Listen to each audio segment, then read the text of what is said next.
All right, third graders, welcome back to our holes. Just at the very end of chapter 13, when the water truck came, Stanley started to take his place at the end of the line, but X-Ray told him to get behind Magnet in front of Zero.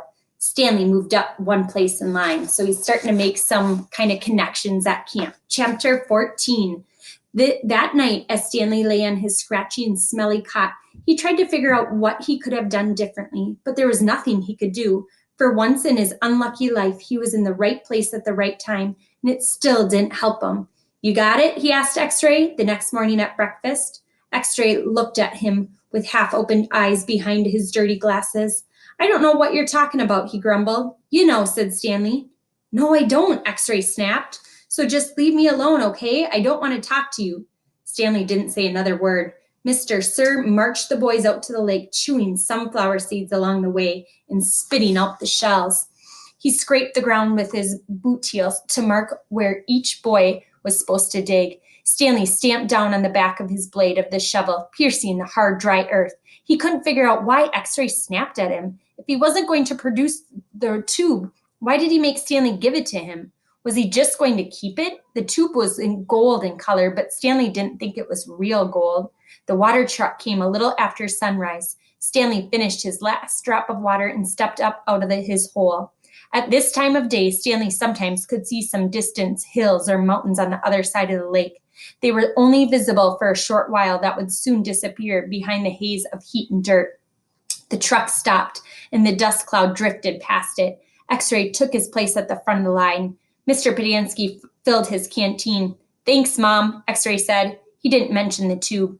Mr. Padansky filled all the canteens and climbed back into the cab of the pickup.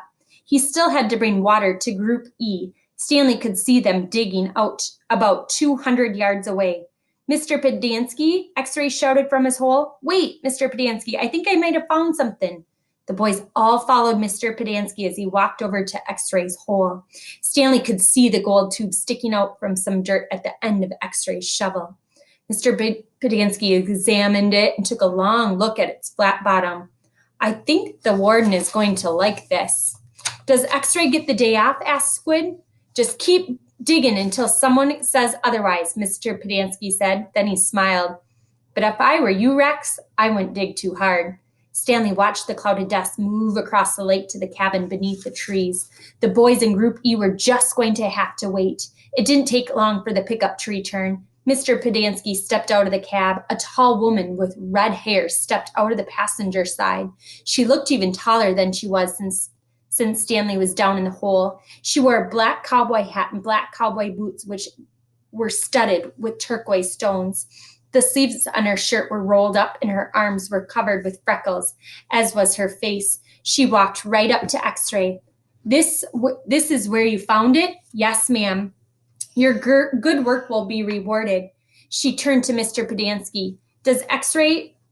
Drive X-Ray back to camp. Let him take a double shower and give him some clean clothes. But first, I want you to fill everyone's canteen.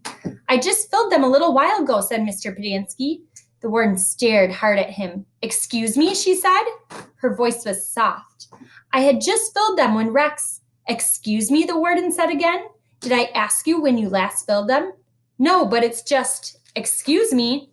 Mr. Padansky stopped talking. The warden wiggled her finger for him to come to her. It's hot and it's only going to get hotter, she said. Now these fine boys have been working hard. Don't you think it might be possible that they might have taken a drink since before you last filled their canteens? Mr. Padansky said nothing. The warden turned to Stanley. Caveman, will you come here, please? Stanley was surprised she knew his name. He had never seen her until she stepped out of the truck. He didn't even know the warden was a woman. He nervously went toward her. Mr. Padansky and I have been having a discussion. Have you taken a drink since Mr. Padansky last filled your canteen? Stanley didn't want to cause any trouble for Mr. Padansky. I still got plenty left, he said. Excuse me? He stopped. Yeah, I drank some. Thank you. May I see your canteen, please? Stanley handed it to her. Her fingernails were painted dark red. She gently shook the canteen, letting the water swish inside the plastic container. Do you hear the empty spaces, she asked. Yes, said Mr. Padansky. Then fill it, she said. And the next time I tell you to do something, I expect you to do it without questioning. my authority. If it's too much trouble for you to fill a canteen, I'll give you a shovel. You can dig the hole and the caveman can fill your canteen. She turned back to Stanley. I don't think that would be too much trouble for you, would it? No, said Stanley. So what will it be? She asked Mr. Pedanski. Do you want to fill the canteens or do you want to dig? I'll fill the canteen, said Mr. Pedanski. Thank you. Ooh.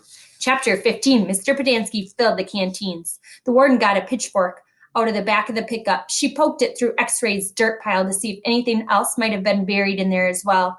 After you drop off X-Ray, I want you to bring back 3 wheelbarrows, she said. X-Ray got in the pickup. As the truck pulled away, he leaned out the wide window and waved. 0, said the warden. I want you to take over X-Ray's hole. She seemed to know that 0 was the fastest digger. Armpit and Squid, you will keep digging where you have been, she said, but you're each going to have a helper. Zigzag, you help Armpit. Magnet will help Squid. And Caveman, you'll work with 0. We're going to dig the dirt twice. 0 will dig it out of the hole, and Caveman will carefully shovel it into a wheelbarrow. Zigzag will do the same for Armpit, and the same with Magnet and Squid. He didn't want to miss anything. If either of you find something, you'll both get the rest of the day off and a double shower. When the wheelbarrows are full, you are to dump them away from this area. We don't want any dirt piles to get in the way. The warden remained at the site of the remainder of the day, along with Mr. Pedanski and Mr. Sir, who showed up after a while. Occasionally, Mr. Sir would leave to take water to the other groups of campers, but otherwise, he and the water truck stayed parked there. The warden saw to it that nobody in Group D was ever thirsty. Stanley did as he was told. He carefully looked through all the dirt dug up by 0 as he shoveled it into a wheelbarrow though he knew he wouldn't find anything. It was easier than digging his own hole. When the wheelbarrow was full, he took it a good distance away before dumping it. The warden couldn't keep still. She kept talking around, looking over the boys' shoulders and sticking her pitchfork through the dirt piles. You're fine. You're doing fine, she told Stanley. After a while, she told the boys to switch places so that Stanley, Zigzag, and Magnet dug in their holes, and 0, Armpit, and Squid shoveled the excavated dirt into the wheelbarrows. After lunch, 0 took over the digging again, and Stanley returned to the wheelbarrow. There's no hurry, the warden said several times. The main thing is you do not miss anything. The boys dug until each hole was well over 6 feet deep and wide. Still, it was easier for 2 boys to dig a 6-foot hole than it was for 1 boy to dig a 5-foot hole. All right, that's enough for today, said the warden said. I've waited this long. I can hardly wait another day. Mr. Sir drove her back to her cabin. I wonder how she'll know all our names, Stanley said as he walked back to the campground. She watches us all the time, said Zigzag. She's got hidden microphones and cameras all over the place. In the tents, the rec room, the shower. The shower, asked Stanley. He wondered if Zigzag was just being paranoid. The cameras are tiny, said Armpit, no bigger than the toenail on your little toe. Stanley had his doubts that he didn't think that they would make cameras that small. Microphones, maybe. He realized that was why X-Ray didn't want to talk to him about the gold tube at breakfast. X-Ray was afraid the warden might have been listening. One thing was certain. They weren't just digging to build character. They were definitely looking for something. And whatever they were looking for, they were looking in the wrong place. Stanley gazed out across the lake toward the spot where he had been digging yesterday, where he found that gold tube. He dug the hole into his memory. And I'm wondering why these tubes are so important. Thank you, third graders. I'll see you at closing meeting.